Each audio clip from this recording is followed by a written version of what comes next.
నమస్కారం, సుఖీభవకు స్వాగతం. ఈరోజు సుఖీభవలో అత్యవసర ఘడియల్లో క్రిటికల్ కేర్. పిల్లలు వైరల్ జ్వరంతో బాధపడుతున్నారా? విటమిన్ సి రామరక్ష, మద్యంతో కాలేయం చిత్తు, ఇంకా హెల్త్ టిప్. పేషెంట్ పరిస్థితి ఏమాత్రం బాగోలేదని క్రిటికల్గా ఉందనే మాటల్ని మనం తరచుగా వింటూ ఉంటాం. ఇక్కడ క్రిటికల్ అంటే అత్యంత విషమ పరిస్థితి అనే అర్థం. ఇలాంటి సంక్లిష్టమైన దశ నుంచి రోగిని సాధారణ ఆరోగ్య స్థితికి తీసుకురావడానికి ఇవాళ చాలా ఆసుపత్రుల్లో క్రిటికల్ కేర్ యూనిట్ రూపంలో పెద్ద బృందమే అందుబాటులో ఉంటోంది.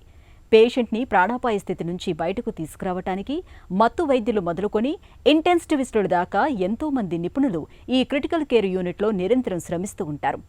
ఆపత్కాలంలో ప్రాణాలకు భరోసానిచ్చే ఐసీయూ, క్రిటికల్ కేర్ యూనిట్ల గురించిన పూర్తి వివరాల్ని ఇప్పుడు తెలుసుకుందాం.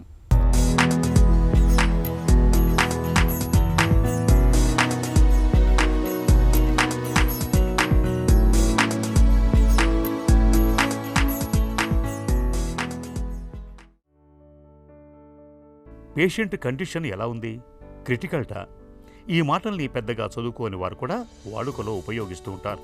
రోగి అత్యంత సంక్లిష్టమైన దశలో ఉన్నప్పుడు అతడిని ఆ స్థితి నుంచి మళ్లీ సాధారణ స్థితికి తీసుకురావటం ఎంత సంక్లిష్టమైనదో తెలియనిదేమీ కాదు. గుండెపోటు వచ్చినప్పుడు, పక్షపాతానికి గురైనప్పుడు, ప్రమాదాల్లో తీవ్ర గాయాలు అయినప్పుడు, పాము కరచినప్పుడు, విషం తాగినప్పుడు, స్వైన్ ఫ్లూ వంటి ప్రమాదకర ఇన్ఫెక్షన్లు సోకినప్పుడు, ఇలాంటి విపత్కర పరిస్థితుల్లో ప్రాణం గాలిలో దీపమే అవుతుంది. ఇలాంటప్పుడు పేషెంట్కి వెంటనే యుద్ధ ప్రాతిపదికన చికిత్స చేస్తూ తిరిగి పూర్తిగా సురక్షిత స్థితిలోకి తీసుకువచ్చే ఆపన్న హస్తమే క్రిటికల్ కేర్. దీన్నే ఇంటెన్సివ్ కేర్ యూనిట్ అని, వాడుకలో ఐసీయూ అని కూడా పిలుస్తాం. క్రిటికల్ కేర్ అంటే ఏంటి? నరాలకు సంబంధించిన పేషెంట్స్లో కానివ్వండి, హార్ట్కి సంబంధించిన పేషెంట్స్ కానివ్వండి, కిడ్నీకి సంబంధించిన పేషెంట్స్ కానివ్వండి, ఐసీయూ అడ్మిషన్ రిక్వైర్మెంట్ ఉన్న వాళ్ళని మేము చూడటం అనేది జరుగుతూ ఉంటుందండి. సో క్రిటికల్ కేర్ విభాగంలో ఏం చేస్తాము? సో బేసికల్గా ఐసీయూ అడ్మిషన్ కామన్గా మనకి రిక్వైర్మెంట్ పడే వాళ్ళలో చూసామంటే ఎక్కువగా బీపీ పరంగా ఫ్లక్చువేషన్స్, అంటే రక్తనాళాలు పడిపోయి బీపీ డ్రాప్ అవడంగా కానీ, సెప్సిస్ అంటూ ఉంటాం, ఇన్ఫెక్షన్ బాగా తీవ్ర స్థాయిలో ఉన్నప్పుడు దాని యొక్క ప్రభావం మన రక్తనాళాల మీద పడి బీపీ డ్రాప్ అయిన పేషెంట్స్ని, అదేవిధంగా మెదడుకి సివియర్గా పక్షవాతం వచ్చిన వాళ్ళకి కానీ, పక్షవాతంలో కూడా మనకి 2 రకాలు ఉంటుందండి, క్లాట్ రిలేటెడ్గా, బ్లీడ్ రిలేటెడ్గా. వీళ్ళ యొక్క పేషెంట్స్ యొక్క స్పృహ మానిటరింగ్ నీడ్ వల్ల కానివ్వండి, ఆక్సిజన్ ఫ్లక్చువేషన్స్ అవుతూ మనకి లంగ్స్ రిలేటెడ్ ప్రాబ్లమ్స్తో వెంటిలేటర్ పైకి వెళ్ళే పేషెంట్స్ కానివ్వండి, మూత్రపిండాలు ఎఫెక్ట్ అయ్యి డయాలసిస్ పైకి వెళ్ళే కానివ్వండి, ఇట్లాంటి పేషెంట్స్ని కంటిన్యూస్గా మానిటరింగ్, ఎవరికైతే మనకి సెకండ్ టు సెకండ్ మానిటరింగ్ మనకి బీపీ పరంగా కానివ్వండి, గుండె హార్ట్ రేట్ రిథమ్ పరంగా కానివ్వండి, ఇవన్నీ మానిటరింగ్ రిక్వైర్మెంట్ ఉన్న వాళ్ళని మనం ఐసీయూ అడ్మిషన్లో పెట్టి మనం మానిటరింగ్, ఈ క్రిటికల్ కేర్ ఫిజిషియన్స్ అనేది చూడటం అనేది జరుగుతూ ఉంటుందండి. క్రిటికల్ కేర్ విభాగంలోని డాక్టర్లు, వైద్య సిబ్బంది అనుక్షణం అప్రమత్తంగా ఉంటూ ప్రాణాపాయ స్థితిలో ఉన్న పేషెంట్ని కంటికి రెప్పలా కాచుకుంటారు. పేషెంట్ని ఐసీయూలోకి తీసుకురాగానే డాక్టర్ల బృందం వెంటనే రోగిని పర్యవేక్షించటం మొదలు పెడుతుంది. ఉదాహరణకు, ఒక వ్యక్తికి నిమోనియా సోకిందనుకుందాం. మామూలుగానైతే నిమోనియా చికిత్స కోసం యాంటీబయాటిక్స్ చాలు. కానీ ఏదైనా కారణాల వల్ల సమస్య అదుపు తప్పినప్పుడు పరిస్థితిని అధిగమించటానికి ఆక్సిజన్ పెడతారు. కృత్రిమ శ్వాస కోసం వెంటిలేటర్ సాయం తీసుకుంటారు. ఇన్ఫెక్షన్ రక్తానికి వ్యాపించి సెప్సిస్గా మారినప్పుడు యాంటీబయాటిక్స్తో పాటు శరీరంలో అన్ని వ్యవస్థలు సక్రమంగా పనిచేయించేలా మందులు ఇస్తూ ఉంటారు. గుండె, రక్త ప్రసరణ వ్యవస్థ అన్ని సక్రమంగా ఉండేలా చూస్తారు. అవసరమైతే హార్ట్ లంగ్ బైపాస్ అనే చికిత్సను చేస్తూ ఉంటారు. మూత్రపిండాలు పనిచేయలేని స్థితిలో ఉన్నప్పుడు కృత్రిమంగా డయాలసిస్ కూడా చేస్తూ ఉంటారు. ఇందుకోసం ఒక నిర్ణీతమైన వ్యవస్థ లేదా అవయవం మీద కాక అన్ని శారీరక వ్యవస్థలు, అవయవాలన్నిటిపైన పూర్తి పట్టు, చికిత్సలో మంచి నైపుణ్యం ఉన్న ప్రత్యేక సిబ్బంది ఐసీయూలో అందుబాటులో ఉంటారు. ఐసీయూలో ఎప్పుడు ఎవరిని అడ్మిట్ చేయాలనేది చూస్తూ ఉంటాం కదా. సో కామన్గా చూసామంటే మనం పైనుంచి కిందకు వస్తూ ఉండండి, మెయిన్గా మెదడు రిలేటెడ్గా స్పృహ తక్కువగా ఉన్న వాళ్ళం కానివ్వండి, ట్రామాటిక్ బ్రెయిన్ ఇంజురీస్ అంటే యాక్సిడెంట్ అయిన వాళ్ళకి, తీవ్రంగా తలకి ఇంజురీస్ అయిన వాళ్ళకి కానివ్వండి, ఛాతికి పొట్టకి కూడా తీవ్రంగా దెబ్బలు తగిలి రక్తస్రావం అయిన వాళ్ళం కానివ్వండి, గుండె రిలేటెడ్గా మేజర్ హార్ట్ స్ట్రోక్ కానీ ఇట్లాంటివి వచ్చిన వాళ్ళం కానివ్వండి, లంగ్స్ రిలేటెడ్గా నెమ్ము చేరి తీవ్రమైన నెమ్ము, అది వెంటిలేటర్ పైన వెళ్ళిన కానివ్వండి, అది కూడా వెంటిలేటర్ పైన మందుల పైన కూడా కష్టమైన వాళ్ళని ఎక్మో అంటారు కదండి, అట్లాంటి వాళ్ళని కానివ్వండి, ఇవన్నీ అడ్మిషన్ నీడ్ ఉన్న వాళ్ళకి, యూరిన్ అవుట్పుట్ డ్రాప్ అవుతున్న డయాలసిస్ పైకి వెళ్ళే వాళ్ళు కానివ్వండి, ఇన్ఫెక్షన్ తీవ్ర స్థాయిలో ఉన్న వాళ్ళని కానివ్వండి, ఇట్లాంటి వాళ్ళని కామన్గా మనం ఐసీయూ అడ్మిషన్ అనేది చేస్తాం. వేర్ వి రిక్వైర్ మనకి కంటిన్యూస్ మానిటరింగ్ అన్ని అవయవాలపైన ఉండే వాళ్ళని మనం చేస్తూ ఉంటాం. మల్టీ ఆర్గన్ ఇన్వాల్వ్మెంట్ అంటారు కదా, సో అట్లాంటి వాళ్ళని మనం కామన్గా ఐసీయూలో అడ్మిషన్ అనేది చేస్తూ ఉంటామండి. ఒకటి సక్సెస్ పరంగా చూసామంటే అండి, ఎప్పుడైనా ఏదైనా అర్లీ ప్రజెంటేషన్ అండి, ఏ వ్యాధికైనా అవనివ్వండి, అది నరాలకు సంబంధించింది అవనివ్వండి, గుండెకి సంబంధించింది అవనివ్వండి, ఇన్ఫెక్షన్ రిలేటెడ్కి సంబంధించిన అవనండి, మనకి ఎర్లీ ప్రజెంటేషన్ ప్లస్ పేషెంట్ యొక్క ఫ్యాక్టర్స్ కూడా మనకి చాలా ఇంపార్టెంట్ అండి. పేషెంట్కి మెయిన్గా మన ఇండియాలో చూసామంటే ముఖ్యంగా మనకి అందరికీ సగానికి పైన మనకి డయాబెటీస్ కానీ, హార్ట్ ఇష్యూస్ పరంగా కానీ, బీపీ ఇష్యూస్ కానీ ఇవన్నీ అసోసియేటెడ్గా ఉంటాయి. ఇవన్నీ కంట్రోల్గా ఉండి ఇప్పుడు మనకి ఏదైనా అక్యూట్ ఇష్యూస్తో డిటరేటర్ అయితే మనకి ఎర్లీ ప్రజెంటేషన్ ప్లస్ మన ట్రీట్మెంట్ వీటితో బెటర్ అవ్వడానికి ఎర్లీతో ప్రజెంటేషన్స్తో అవుట్కమ్స్ అనేది బాగుండడానికి అవకాశం ఉంటుందండి. గతంలో వైద్యం అంటే కాస్త నింపాదిగా జరిగే ప్రక్రియ. అందుకే ఒకప్పటి తీవ్రమైన జబ్బులకు శానిటోరియంల తరహాలోనే ఆసుపత్రులు ఉండేవి. అత్యవసరంగా వైద్య సేవలు అందించాల్సిన చాలా సందర్భాలలో రోగులు మరణించే ఉదంతాలే ఎక్కువగా ఉండేవి. కానీ ఈ ఆధునిక యుగంలో ఇంటెన్సివ్ కేర్ యూనిట్లు పనితీరు పూర్తిగా మారిపోయింది. వాటికి కేటాయించే స్థలం, అక్కడి వసతులు అన్నీ ప్రత్యేకంగా ఉంటాయి. శ్వాస తీసుకోలేని రోగులకు కృత్రిమ శ్వాస అందించేందుకు వెంటిలేటర్లు, రోగికి సంబంధించిన అన్ని కీలకమైన రీడింగులను తీసుకునే పరికరాలు, మూత్రపిండాలు విఫలమైన సందర్భాల్లో కృత్రిమంగా శరీరంలోని మలినాలన్నింటినీ తొలగించే డయాలసిస్ యంత్రాలు, ఇలా ఎన్నో కీలకమైన ఉపకరణాలన్నీ అమర్చుతున్నారు. ఇక్కడ టీం వర్క్ అనేది ఎందుకంటే ఇదేది 1-2 గంటలతో కాదండి, ఎప్పుడు పేషెంట్ మనకి 24 గంటలు అబ్జర్వేషన్లో ఉండాలి, కంటిన్యూస్ మానిటరింగ్ అంటూ జరుగుతూ ఉంటుంది. ఎందుకంటే ఇక్కడ డెసిషన్స్ అనేది సెకండ్స్లో, మినిట్స్లో అనేది ఇన్వాల్వ్మెంట్ ఉంటుంది కాబట్టి టీం వర్క్ అనేది ఇంపార్టెంట్ అండి. ఇది it's not a one man show, it's a team work. So 24 గంటలు అబ్జర్వేషన్లో ఉంటాం కానీ మన టీం ఇన్వాల్వ్మెంట్ కానీ, మిగతా డిపార్ట్మెంట్స్ యొక్క కలయిక, మనకి బీట్ పల్మనాలజీ కానీ, కార్డియాలజీ కానీ, నెఫ్రాలజీ కానీ, అందరి యొక్క ఒపీనియన్స్ నీడ్ ఉన్నప్పుడు యాజ్ ఎ టీమ్ కానీ మనకి అవుట్కమ్స్తో బెటర్ అవ్వడానికి ఛాన్సెస్ ఉంటాయండి. ఇప్పుడు చూసామంటే మెయిన్గా ఆర్టిఫిషియల్ ఇంటెలిజెన్స్ అనేది చూస్తూ ఉన్నాం కదండి. So collaboration of critical care with artificial intelligence అండి. లైక్ మనకి అన్నీ చూసామంటే ప్రతి వ్యాధికి ఇప్పుడు చూసామంటే అన్ని గైడ్లైన్స్ అంటూ అన్నీ ఉంటాయండి. కానీ ఆ పర్టికులర్ పేషెంట్కి యూజువల్గా పేషెంట్ ఓన్లీ గుండె ప్రాబ్లంతో రావడమో కానీ, కిడ్నీ ప్రాబ్లంతో కానీ రావడం అనేది జరుగుతూ ఉండదండి. యూజువల్గా మల్టిపుల్ అవయవాల ఇన్వాల్వ్మెంట్తోనే వస్తూ ఉంటారనమాట. మనం కామన్గా అప్లై చేసేది గైడ్లైన్స్తోగా కొద్దిగా ఏమాత్రం ఫ్లక్చువేషన్స్ ఏమాత్రం అవుతున్నా, ఒకవేళ పేషెంట్ కండిషన్ కానీ డిటరేట్ అయ్యి బ్యాడ్ అయితే కానీ మనం ఆఫ్ లేట్ రిట్రోస్పెక్టివ్ అనాలిసిస్లోకి వెళ్ళేదానికి కంటే if deviating the patient guidelines కానీ ఏదైనా అవుతున్నా మనకి అనేది ఇట్లా చేస్తుంటే బాగుండేదేమో, ఆర్ ఈ పరంగా మనకి ట్రీట్మెంట్ ఫ్లక్చువేషన్స్గా కానీ, లేదంటే డోసింగ్ అడ్జస్ట్మెంట్ పరంగా కానీ, మందుల పరంగా కానీ, మానిటరింగ్ పరంగా కానీ ఎంతో హెల్ప్ఫుల్గా ఉంటుందండి మనకి. ఇంటెన్సివ్ కేర్ యూనిట్లలో సాఫీగా పనులు జరిగేందుకు వీలుగా సాధారణ వ్యక్తులను చాలా పరిమితంగా అనుమతిస్తూ ఉంటారు. ఒకవేళ వెళ్లాల్సి వచ్చినా ప్రత్యేకమైన గౌనులు, మాస్కులు, క్యాప్స్ ధరించాల్సి ఉంటుంది. ఈ నిబంధనలు కూడా రోగికి మేలు చేసేందుకే. అక్కడి ఇన్ఫెక్షన్ వ్యాప్తి చెందే పరిస్థితులను గణనీయంగా తగ్గించటానికే అలా చేస్తుంటారు. అత్యంత సంక్లిష్టమైన క్రిటికల్ కేర్లో అన్ని విభాగాలకు చెందిన నిపుణులు తమ సేవల్ని అందిస్తూ ఉంటారు. ఉదాహరణకు ఆయా అవయవానికి సంబంధించిన వైద్యులు, క్రిటికల్ కేర్ కోసం ప్రత్యేకంగా శిక్షణ పొందిన నర్సులు, సాంకేతిక నిపుణులు, ఇలా ఎందరో ఒక బృందంగా పనిచేస్తూ ఉంటారు. వీళ్లంతా కలిసి పనిచేస్తూ పేషెంటుని సంక్లిష్ట పరిస్థితి నుంచి సురక్షిత స్థితికి తీసుకొస్తుంటారు. పిల్లలకు అప్పుడప్పుడు ఒళ్ళు వెచ్చబడి కొద్దిపాటి జ్వరం రావటం అనేది నిజానికి పెద్ద సమస్యేమీ కాదు. అలా అని పిల్లల్లో జ్వరాల్ని నిర్లక్ష్యం చేయటము అంత మంచిది కాదు. దోమల మూలంగా పిల్లల్లో అప్పుడప్పుడు వైరల్ జ్వరాలు ప్రబలుతూ ఉంటాయి. ముఖ్యంగా మలేరియా, గన్యా, డెంగీ జ్వరాలు పిల్లల్ని ఎక్కువగా వేధిస్తూ ఉంటాయి. పిల్లల్ని వేధించే జ్వరాల విషయంలో ఎలాంటి అప్రమత్తత అవసరమో ఇప్పుడు తెలుసుకుందాం. ఇటీవల కాలంలో 21st సెంచరీలో చూస్తుంటే వైరల్ ఇన్ఫెక్షన్ అనేది it is become a major concern.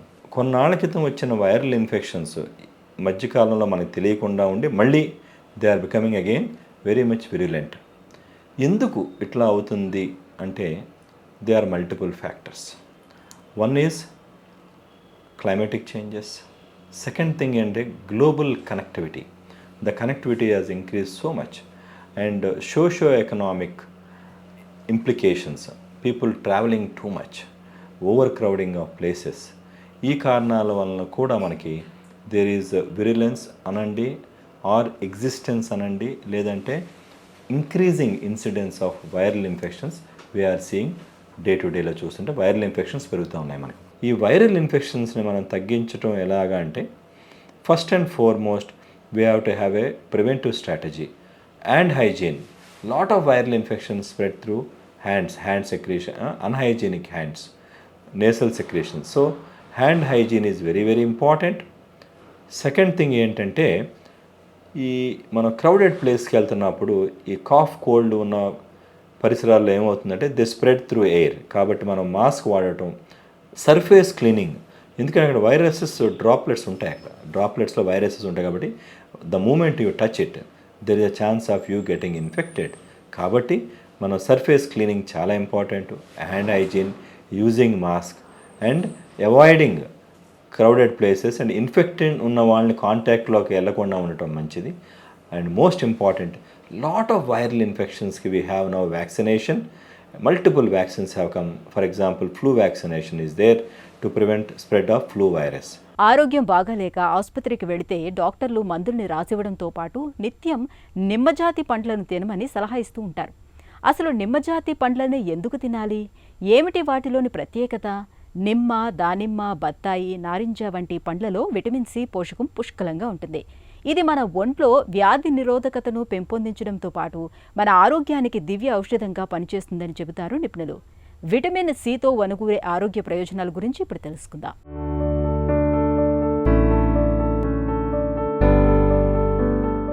శక్తివంతమైన సూక్ష్మ పోషకాల్లో విటమిన్ సి ఒకటి. ఇది శరీరంలో రకరకాల పనుల్లో పాలు పంచుకుంటుంది. చర్మం, కండర బంధనాలు, రక్తనాళాలు ఆరోగ్యంగా ఉండటానికి అత్యవసరమైన కొలాజిన్ ప్రోటీన్ తయారీ, గాయాలతో తలెత్తే మచ్చలు మానటం, ఎముకలు, మృదులాస్థి, దంతాల బలోపేతం, శాకాహారం నుంచి ఐరన్ శోషణ వంటివన్నీ దీని చలవే. అయితే మన శరీరం విటమిన్ సి తయారు చేసుకోలేదు, ఆహారం ద్వారానే తీసుకోవాలి. రోజుకు ఎంత అవసరమనేది వయస్సు, లింగభేదం, జీవిత దశలను బట్టి ఆధారపడి ఉంటుంది. 19 ఏళ్లు పైబడిన మగవారికి 90 mg, ఆడవారికి 75 mg, గర్భిణులకు 85 mg, పాలిచ్చే తల్లులకు 120 mg అవసరమని చెబుతారు నిపుణులు. విటమిన్ సి అనేది రోగ నిరోధక వ్యవస్థ బలోపేతం కావటానికి, అది సక్రమంగా సమర్థంగా పనిచేయటంలో ఎంతగానో ఉపకరిస్తుంది. నాడీ కణాల మధ్య సమాచార ప్రసారానికి తోడ్పడే సమాచార వాహకాల తయారీకి సాయం చేస్తుంది. కొందరికి వయసు మీద పడుతున్న కొద్దీ కంట్లోని మ్యాక్యులా క్షీణిస్తుంటుంది. ఆహార రూపంలో విటమిన్ సి తీసుకుంటే ఇది ముదిరే వేగం తగ్గుతున్నట్లు తేలింది. పెద్ద మొత్తంలో విటమిన్ సితో శుక్లాల ముప్పు తగ్గుతున్నట్లు బయటపడింది. విటమిన్ సి అత్యంత శక్తివంతమైన యాంటీఆక్సిడెంట్ కూడా. విచ్చలవిడిగా సంచరిస్తూ కణాలు, కణజాలాలను దెబ్బతీసే విశృంఖల కణాలను నిలువరిస్తుంది. ఇలా క్యాన్సర్ల ముప్పు తగ్గటానికి తోడ్పడుతుంది. సాధారణంగా విటమిన్ సి సురక్షితమైందే, కానీ అతిగా అంటే రోజుకు 2000 mg కన్నా ఎక్కువగా తీసుకుంటే శరీరం శోషించుకోలేదు. ఫలితంగా విరేచనాలు, వికారం, కడుపు నొప్పి వంటి దుష్ప్రభావాలు తలెత్తవచ్చు. ముఖ్యంగా కిడ్నీ జబ్బులతో బాధపడేవారికి కిడ్నీలో రాళ్లు ఏర్పడవచ్చు. గర్భిణులు మరీ ఎక్కువగా తీసుకుంటే పుట్టిన తర్వాత పిల్లల్లో విటమిన్ సి మోతాదుల మీద ప్రభావం చూపచ్చు. ఇక విటమిన్ సి జలుబును నివారిస్తుందని, జలుబును త్వరగా తగ్గేలా చేస్తుందని చాలామంది భావిస్తుంటారు. కానీ ఇదేమంత నిజం కాదని పరిశోధనలు చెబుతున్నాయి. గోబీ పువ్వు, బ్రోకలి, పచ్చిమిరప, క్యాప్సికం, క్యాబేజీ, బంగాళదుంప, చిలకడదుంప, టొమాటో, పాలకూర, నిమ్మకాయ, ఉసిరి వంటి వాటిల్లో విటమిన్ సి దండిగా ఉంటుంది. పండ్ల విషయానికి వస్తే బత్తాయి, నారింజ, జామ, మామిడి, బొప్పాయి, పుచ్చకాయ, కివి వంటి వాటిల్లో బాగా లభిస్తుంది. కూరగాయలను వండితే, ముఖ్యంగా నీటిలో మరిగిస్తే విటమిన్ సి మోతాదులు తగ్గుతాయి. అందువల్ల ఆవిరి మీద కానీ మైక్రో ఓవెన్లో కానీ ఉడికించటం మంచిది. మరీ ఎక్కువ కాలం నిల్వ ఉంచినా, వెలుతురు సోకినా విటమిన్ సి క్షీణించే అవకాశం ఉంటుంది.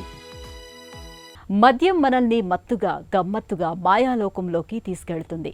ఆపై ఇంటిని ఒంటిని గుళ్ళ చేస్తూ మనిషిని శారీరకంగా మానసికంగా నిర్వీర్యం చేస్తుంది. ఒక్క మాటలో చెప్పాలంటే మన ఆరోగ్యానికి మొదటి శత్రువు మద్యమే. ముఖ్యంగా మనకు ప్రాణాధారమైన కాలేయానికి మద్యం అనేది నిజంగా కాలకూట విషయమే. మద్యపానము మూలంగా కాలేయం క్రమంగా దెబ్బతినిపోతూ వస్తుంది. దీంతో మనిషి క్రమంగా చిక్కి శల్యమవుతూ చివరికి మృత్యుకోరలకు చిక్కుతూ ఉంటాడు. మద్యపానం అలవాటు కాలేయాన్ని ఎలా కబళిస్తుందో డాక్టర్ని అడిగి ఇప్పుడు తెలుసుకుందాం.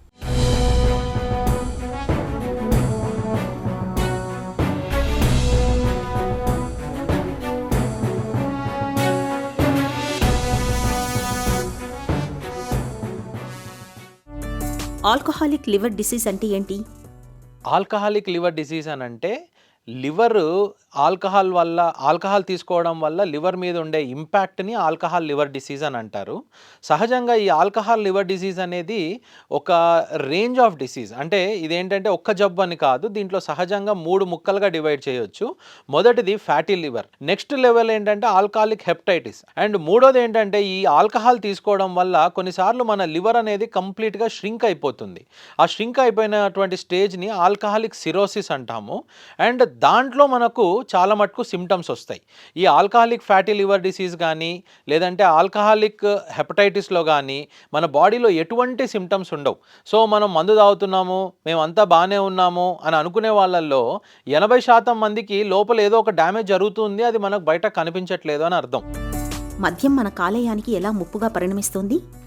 లివర్ అనేది ఒక ఫిల్టర్. సో ఈ ఆల్కహాల్ అనేది కూడా ఒకలాంటి కెమికల్ కాబట్టి ఎప్పుడైతే ఈ ఆల్కహాల్ అనేది బాడీలోకి ఎంటర్ అవుతుందో ఫస్ట్ అది ఇంటెస్టైన్స్ నుంచి మన లివర్కి రావడం జరుగుతుంది. లివర్లో దీన్ని డీటాక్సిఫై చేయడానికి లివర్ దాన్ని ఒక ఇంటర్మీడియట్ ప్రోడక్ట్స్ లాగా మారుస్తుంది. ఏదైతే ఆ ఇంటర్మీడియట్ ప్రోడక్ట్స్ని తయారు చేస్తుందో అందులో ఉన్నటువంటి ఒక ప్రోడక్ట్ ఏదైతే ఉందో అది మన లివర్కే ఒక డ్యామేజ్ని కాజ్ చేసే అవకాశం ఉంటుంది. అంటే ఇన్ఫ్లమేషన్ని క్రియేట్ చేస్తుంది. సో ఈ ఇన్ఫ్లమేషన్ క్రియేట్ చేయడం వల్ల ఆటోమేటికలీ లివర్ అనేది డ్యామేజ్ అవడం జరుగుతుంది. సో కాబట్టి ఇది మెయిన్లీ మళ్ళీ ఇంటర్మీడియట్ ప్రోడక్ట్స్ వల్లనే ఈ లివర్ అనేది డ్యామేజ్ జరగడం జరుగుతుంది. ఆల్కహాలిక్ లివర్ డిసీజ్లో ఎన్ని దశలు ఉంటాయి? ఆల్కహాలిక్ లివర్ డిసీజ్లో ముఖ్యంగా ఏంటంటే ఫ్యాటీ లివర్ డిసీజ్ ఒకటి, అండ్ ఆల్కహాలిక్ హెపటైటిస్ ఒకటి, అండ్ ఆల్కహాలిక్ సిరోసిస్ ఒకటి. ఈ 3 స్టేజ్లు కూడా సహజంగా ఉంటాయి. ఈ ఆల్కహాలిక్ ఫ్యాటీ లివర్ డిసీజ్లో కూడా మళ్ళీ మీకు ఏంటనంటే ఎర్లీ ఫైబ్రోసిస్, లేట్ ఫైబ్రోసిస్ అనేది ఉంటుందన్నమాట. ఈ ఎర్లీ ఫైబ్రోసిస్ అనేది రివర్సబుల్ కండిషన్. అంటే ఆ స్టేజ్లో మనం ఏ మందులు తీసుకోకుండా ఆల్కహాల్ తాగడం మానేస్తే ఆటోమేటికలీ లివర్ అనేది నార్మల్ స్టేజ్కి వచ్చే అవకాశం చాలా ఎక్కువగా ఉంటుంది. అండ్ లేట్ స్టేజ్లో ఏంటంటే డిసీజ్ ప్రోగ్రెషన్ అనేది కొంచెం ఎక్కువగా అయ్యే అవకాశం ఉంటుంది. అండ్ ఆల్కహాలిక్ హెపటైటిస్ అనేది ఏంటంటే లివర్కి వాపు రావడంతో పాటు మనకు లివర్ ఫంక్షన్ టెస్ట్ అనే బ్లడ్ టెస్ట్లో మార్పులు కూడా జరుగుతూ ఉంటాయన్నమాట. అండ్ లాస్ట్ స్టేజ్ని ఆల్కహాలిక్ సిరోసిస్ అంటాము, లేదనంటే chronic liver disease due to alcoholic etiology అంటాము, లేదనంటే ఎండ్ స్టేజ్ లివర్ డిసీజ్ అంటాం. దాని అర్థం ఏంటంటే దగ్గర 80% నుంచి 90% వరకు మన లివర్ పాడైపోయింది, ఇంకా ఆ 80% లివర్ మళ్ళీ వెనక్కి మనకు రాదు, ఆ 10%తోనే మనం బతకాలి అన్నట్టు దాని అర్థం అన్నమాట. ఆల్కహాలిక్ లివర్ డిసీజ్ లక్షణాలు ఎలా ఉంటాయి? ఆల్కహాలిక్ లివర్ డిసీజ్లో అంటే ఫస్ట్ 2 స్టేజెస్లో ఎటువంటి సిమ్టమ్స్ ఉండవండి. అదే మీకు ఆల్కహాలిక్ సిరోసిస్కి వచ్చేటప్పటికి ఫస్ట్ జాండీస్ వచ్చే అవకాశం ఉంటుంది. అండ్ ఆల్కహాలిక్ హెపటైటిస్లో కూడా జాండీస్ అంటే కళ్ళు పచ్చగా అవ్వడం, మనం పచ్చ కామర్లు అంటాం మామూలుగా. రెండోది ఏంటనంటే కడుపు ఉబ్బడం, కాళ్ళ వాపులు రావటం, ముఖమంతా ఉబ్బటం. ఇంకోటి ఏంటంటే బ్లడ్ వామిటింగ్స్ అవ్వడం, బ్లాక్ మోషన్స్ అవ్వటం, ఎక్కువగా నిద్రపోవటం, కొన్నిసార్లు మూత్రం తక్కువ అవ్వటం. ఇవన్నీ కూడా ఆల్కహాలిక్ సిరోసిస్ వల్ల వచ్చేటువంటి సిమ్టమ్స్ అండి. మద్యం తాగే అందరిలోనూ ఆల్కహాలిక్ లివర్ డిసీజ్ వస్తుందా? అంటే ముఖ్యంగా చెప్పాలనంటే దీంట్లో ఒక పదం ఉందండి, సిర్రోజెనిక్ డోస్ ఆఫ్ ఆల్కహాల్ అంటారు. అంటే ఎంత అనేది మనం క్యాలిక్యులేట్ చేసుకున్నప్పుడు ముఖ్యంగా ఏంటనంటే ఈ ఆల్కహాల్ అంటే మీరు మనందరికీ తెలిసిన ఆల్కహాల్ వెరైటీస్ ఏంటి, ఒకటేమో beer, next wine, next whisky. ఈ మూడింటిని చూసుకుంటే మనకు యూజువల్గా ఏంటి అని అంటే బియర్లో 4% ఉంటుంది. అండ్ 4% ఆల్కహాల్ ఇన్ 330 ml కానీ 600 mlలో కానీ 4% ఉంటుందన్నమాట. అదే మీకు వైన్కి వచ్చేటప్పటికి 12% ఉంటుంది, అండ్ విస్కీకి వచ్చేటప్పటికి 40% ఉంటుంది. అండ్ ఈ సిరోజెనిక్ డోస్ ఆఫ్ ఆల్కహాల్ అనేది మేము ఎలా క్యాలిక్యులేట్ చేస్తామంటే ఒక్క బియర్ తాగితే మనకు 10 grams వస్తుంది, ఒక 150 ml ఆఫ్ వైన్ తాగితే 10 గ్రామ్స్ వస్తుంది. ఒక peg 30 ml peg of whisky తాగితే 10 గ్రామ్స్ వస్తుంది. అంటే ఒక మనిషి ఇవి మనకు డైలీ ఒక 4 పెగ్స్ తాగాడు అనుకోండి, లేదంటే 4 బీర్లు తాగాడు అనుకోండి, 600 ml ఆఫ్ వైన్ తాగితే రోజు తాగుతుంటే 10 ఏళ్ళు పడుతుంది లివర్ పాడవటానికి. అలా అని చెప్పేసి ప్రతి ఒక్కరికి సేమ్ అమౌంట్ ఆఫ్ ఆల్కహాల్ అనేది పట్టదనమాట. దేర్ ఆర్ ఇంకొన్ని ఫ్యాక్టర్స్ ఉన్నాయి. అందులో ముఖ్యంగా చూసుకున్నట్టయితే తత్వం, అంటే జెనెటిక్ నేచర్. అంటే ఒక ఇద్దరు ఫ్రెండ్స్ ఉన్నారనుకోండి, అందులో ఇద్దరు కూర్చొని ఈక్వల్ అమౌంట్ ఆఫ్ ఆల్కహాల్ తాగుతారు, కానీ ఒకరికే లివర్ పాడయ్యే అవకాశం ఉంది, ఇంకొకరికి పాడవకపోయే అవకాశం కూడా ఉంది. సో దానికి కారణం ఏంటంటే తత్వం ఒక రీజన్. సెకండ్ రీజన్ వచ్చేటప్పటికి సెక్స్. అంటే మేల్కి పోలిస్తే ఫిమేల్స్లో చాలా ఎక్కువగా మెటబలైజ్ అవుతుంది కాబట్టి వాళ్ళకు ఆల్మోస్ట్ హాఫ్ డోస్ ఆఫ్ ఆల్కహాల్తోనే లివర్ అనేది పాడైపోయే అవకాశం ఉంటుంది. ఆల్కహాలిక్ లివర్ డిసీజ్ను ఎలా నిర్ధారిస్తారు? Any person I suggest not to take alcohol. ముఖ్యంగా ఆల్కహాల్ అవాయిడ్ చేయాలి. కానీ తీసుకునే వాళ్ళల్లో కూడా ఏమి సిమ్టమ్స్ ఉండవు కాబట్టి వెరీ ఫ్రీక్వెంట్లీ, అంటే బాగా ఎక్కువగా తీసుకుంటున్నారని అంటే నెలకోసారి లివర్ ఫంక్షన్ టెస్ట్ అనే టెస్ట్ చేసుకుంటే చాలా బెటర్. దాంతోపాటు 3 నెలలకు లేదంటే 6 నెలలకు ఒకసారి అల్ట్రాసౌండ్ అనే టెస్ట్ చేసుకుంటే మన ఫ్యాటీ లివర్ ఏమైనా ఉందా, లేదంటే సిరోసిస్ ఆఫ్ లివర్ ఏమైనా ఉందా, లేదంటే హెపటైటిస్ ఉందా అనేది మనకి ఈ 2 టెస్టుల ద్వారానే చాలా మటుకు తెలిసిపోతుంది. కానీ కొన్నిసార్లు ఏంటంటే అల్ట్రాసౌండ్లో కూడా మనకు సిరోసిస్ ఆఫ్ లివర్ అని ఇచ్చేస్తారు, కానీ అల్ట్రాసౌండ్ అనేది ఆ సిరోసిస్ ఆఫ్ లివర్కి కానీ హెపటైటిస్కి కానీ కన్ఫర్మేషన్ కాదు. సో దాన్ని కన్ఫర్మ్ చేసుకోవాలి అని అంటే ఎండోస్కోపీ అనే 3వ టెస్ట్ చేయించుకోవాల్సి ఉంటుంది. లేదు అని అంటే నాన్ ఇన్వేజివ్గా అంటే ఫైబ్రోస్కాన్ అని ఇంకో టెస్ట్ ఉంటుంది. ఈ టెస్టులు చేయించుకుంటే మనకు లివర్ స్టేటస్ అనేది కరెక్ట్గా తెలుస్తుంది. ఆల్కహాలిక్ లివర్ డిసీజ్కు చికిత్స ఎలా ఉంటుంది? ఫస్ట్ దాని ట్రీట్మెంట్ ఏంటనంటే మందు ఆపేయటం, ఆల్కహాల్ ఆపేసేయటం. రెండోది ఏంటి అని అంటే దీంట్లో కూడా ముఖ్యంగా లివర్ ప్రొటెక్టివ్ డ్రగ్స్, అంటే కొన్ని లివర్ని ఈ ఆల్కహాల్ యొక్క ఇంటర్మీడియట్ ప్రోడక్ట్ నుంచి కాపాడటానికి గ్లూటాథయోన్, లేదంటే అడిమిథ్యోనిన్, లేదంటే అర్సోడియాక్సికులిక్ యాసిడ్ అనేటువంటి మందులు వీటికి వేయటం, ఆ వాపు తగ్గించటం. మూడోది ఏంటి అని అంటే ఈ సిరోసిస్ అనేది ఒకసారి డెవలప్ అయిన తర్వాత ష్రింక్ అయిపోయినటువంటి లేదంటే ఫైబ్రోసిస్ డెవలప్ అయినటువంటి లివర్ని మళ్ళీ రీజనరేట్ చేయలేం కాబట్టి ఆ డిసీజ్ని ప్రోగ్రెస్ కాకుండా లేదనంటే దానికి సరిపడినటువంటి మందులు ఏవైతే ఉంటాయో ఆ టాబ్లెట్స్ ద్వారానే వెళ్తూ ఉంటాము. ఎండ్ స్టేజ్ ప్రాబ్లం అంటే కొంతమందికి సిరోసిస్ అంతా కూడా డెవలప్ అయిపోయిన తర్వాత కాళ్ళు ఉబ్బడం, జాండీస్ అలాగే ఉండటం, లేదనంటే బ్లాక్ మోషన్స్ అవ్వటం, లేదంటే ఎక్కువగా నిద్రపోవటం, హెపాటిక్ ఎన్సెఫలోపతి అంటాం దాన్ని. వీటికి ఉన్నప్పుడు డెఫినెట్గా కూడా మేము లివర్ ట్రాన్స్ప్లాంటేషన్ అనేది కూడా సజెస్ట్ చేస్తాం. కాలేయ మార్పిడి సర్జరీకి ఎప్పుడు వెళ్తారు? లివర్ ట్రాన్స్ప్లాంటేషన్ అనేది సహజంగా సిరోసిస్ ఆఫ్ లివర్లో చేస్తాం. మాకు ఈ సిరోసిస్ ఆఫ్ లివర్లో కూడా మెల్డ్ స్కోరింగ్ అని ఒక స్కోరింగ్ ఉంటుంది. ఆ స్కోర్లో మనకంటే మల్టిపుల్ పారామీటర్స్ ఉంటాయి. ఆ బ్లడ్ టెస్ట్లు అన్నీ చేసి ఆ పారామీటర్స్లో మనకు స్కోర్ అనేది 15 కంటే ఎక్కువ ఉన్నప్పుడు సహజంగా ట్రాన్స్ప్లాంట్ అనేది సజెస్ట్ చేస్తూ ఉంటాము. అండ్ ఈ లివర్ ట్రాన్స్ప్లాంట్ అనేది కూడా మనం ఫస్ట్ ఒక ఆల్కహాలిక్ పేషెంట్కి వెళ్ళాలని అంటే మనం ఆ పర్సన్ ఆల్కహాల్ని కనీసం ఒక 6 నెలలన్నా మానేసి ఉండాలి. అంటే ఆబ్స్టినెన్స్ అనేది ఆల్కహాల్ నుంచి ఒక 6 నెలలు ఉంటేనే సైకలాజికల్లీ తను ఫిట్ ఉన్నాడని నెక్స్ట్ ఆ లివర్ ట్రాన్స్ప్లాంటేషన్ అనే దానికి వెళ్ళడం జరుగుతుంది. మద్యం అలవాటు కొనసాగుతున్న కొద్దీ కాలేయం క్రమంగా దెబ్బతినిపోతూ వస్తుంది. కాలేయంపై కొవ్వు పేరుకుపోవటం, ఆపై సిమెంటు ముద్దలాగా మారిపోవటం, చివరికి క్యాన్సర్ బారిన పడటం జరుగుతుంది. కాలేయం దెబ్బతింటుందని తెలిసినప్పుడు ఆలస్యం చేయకుండా మద్యం అలవాటును మానుకోవటం అన్ని విధాలా ఉత్తమం. ఒక చిన్న చిట్కా మీకోసం. జుట్టు పొడిబారకుండా ఉండేందుకు రాత్రి పడుకోబోయే ముందు గాని లేదా ఉదయం పూట స్నానానికి ముందు గాని గోరువెచ్చటి కొబ్బరి నూనెను కుదుళ్లకు పట్టించి మృదువుగా మర్దన చేయండి. జుట్టు పొడిబారకుండా ఉంటుంది.